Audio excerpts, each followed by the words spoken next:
नमस्कार, आप देख रहे हैं ग्रहवाणी और मैं हूं आपके साथ मेघा शंकर।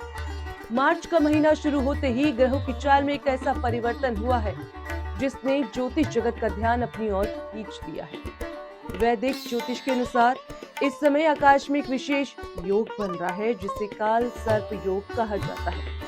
आमतौर पर इस योग का नाम सुनते ही लोगों के मन में डर और चिंता पैदा हो जाती है, लेकिन हर बार इसका प्रभाव केवल नकारात्मक ही हो ऐसा जरूरी नहीं होता।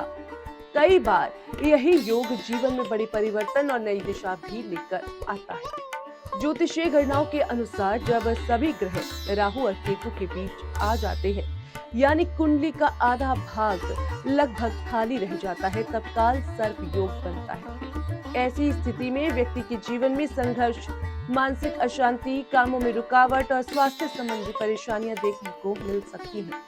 शिक्षा, व्यापार, पारिवारिक जीवन में भी उतार चढ़ाव आ सकता है, लेकिन दूसरे और कुछ लोगों के लिए यही योग जीवन में आत्मविश्वास, नए अवसर और बड़ी उपलब्धियां भी लेकर आता है।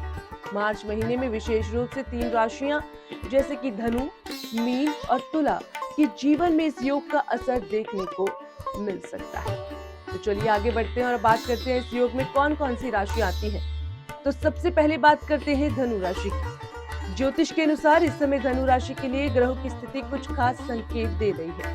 आपकी कुंडली में सूर्य, मंगल, बुध और राहु तीसरे भाव में सक्रिय हैं, जबकि शनि और शुक्र चौथे भाव में विराजमान है। देवगुरु बृहस्पति भी इस समय महत्वपूर्ण भूमिका निभा रहे हैं और 11 मार्च के बाद उनके मार्गी होने से स्थितियां और भी बेहतर हो सकती हैं। इसका प्रभाव ये हो सकता है कि आपकी आत्मविश्वास और साहस में तेजी से वृद्धि हो। करियर के क्षेत्र में नए अवसर मिल सकते हैं, विशेषकर विदेश से जुड़े कामों में सफलता मिलने की संभावना बढ़ सकती है। नौकरी में तरक्की, नए प्रोजेक्ट या नौकरी कोई बड़ी जिम्मेदारी भी आपको मिल सकती है। साथ ही शुक्र के प्रभाव से सुख सुविधाओं में भी वृद्धि हो सकती है। हालांकि एक बात का विशेष ध्यान रखना होगा, वाणी पर संयमता बनाए रखनी होगी। जल्दबाजी या गुस्से में बोले गए शब्द रिश्तों में तनाव पैदा कर सकते हैं। अब बात करते हैं मीन राशि की। मीन राशि के जातकों के लिए इस समय जो काल सर्प योग बन रहा है, उसे ज्योतिष में शेष नाग काल सर्प योग कहा जाता है। इसका प्रभाव कभी कभी चुनौतियां भी लेकर आता है, जैसे अचानक खर्च बढ़ाना, सेहत में उतार चढ़ाव या किसी काम में देरी होना। लेकिन इस बीच एक सकारात्मक संकेत भी है।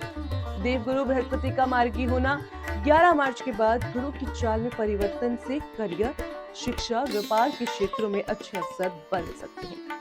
विदेश से जुड़े काम, ऑनलाइन व्यापार या अंतर्राष्ट्रीय स्तर पर एक नए संपर्क बनने के योग भी बनते दिख रहे हैं।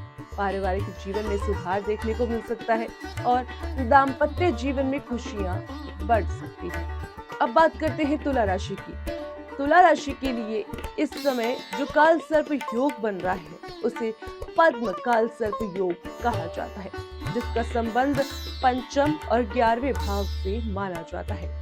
इसका असर संतान, शिक्षा, भाग्य और भविष्य की योजनाओं पर पड़ सकता है। शुरुआत में कुछ असमंजस्य या उलझन महसूस हो सकती है, लेकिन ग्रहों की स्थिति ये भी संकेत दे रही है कि विदेश से जुड़े मामलों में लाभ मिल सकता है। जो लोग उच्च शिक्षा का सपना देख रहे हैं, उनके लिए नए अवसर खुल सकते हैं। नौकरी की तलाश कर रहे लोगों को भी इस महीने कोई अच्छी खबर मिल सकती है। नया व्यापार शुरू करने के लिए भी समय अनुकूल माना जा रहा है। हालांकि निर्णय लेते समय धैर्य और समझदारी बहुत जरूरी होगी। अब सवाल ये उठता है कि अगर किसी को कुंडली में काल सर्प दोष बनता है, तो उसके प्रभाव को कैसे कम किया जा सकता है। ज्योतिष शास्त्र में इसके लिए कुछ सरल उपाय बताए गए हैं। सबसे पहले भगवान शिव की उपासना को अत्यंत प्रभावी माना गया है। सोमवार के दिन शिव मंदिर जाकर शिवलिंग पर जल, दूध और काले तिल अर्पित करना शुभ माना जाता है। इसके अलावा रुद्राभिषेक करना भी कालसर्प दोष के प्रभाव को कम करने में सहायक माना जाता है। कई लोग उज्जैन, नासिक या त्र्यंबकेश्वर जैसे पवित्र स्थानों पर जाकर विशेषकाल सर्प शांति पूजा भी कराते हैं। दोस्तों, ध्यान रखने वाली बात यह है कि ग्रहों की चाल हमें संकेत जरूर देती है, लेकिन हमारा कर्म और हमारा प्रयास ही जीवन की दिशा तय करता है। इसलिए अगर जीवन में कोई चुनौती आए तो घबराने की बजाय धैर्य और सकारात्मक सोच के साथ आगे बढ़ने के सबसे बड़ा उपाय होता है। तो इसी के साथ अब बारी आज के अंतिम सुविचार की। ग्रहों की चाल परिस्थितियां बदल सकती हैं, लेकिन इंसान का साहस और कर्म ही उसकी असली किस्मत लिखते हैं। आप देख रहे थे ग्रहवाणी, मैं हूं आपके साथ मेघा शंकर। मिलेंगे कल एक नई ज्योतिषीय गणना के साथ। नमस्कार।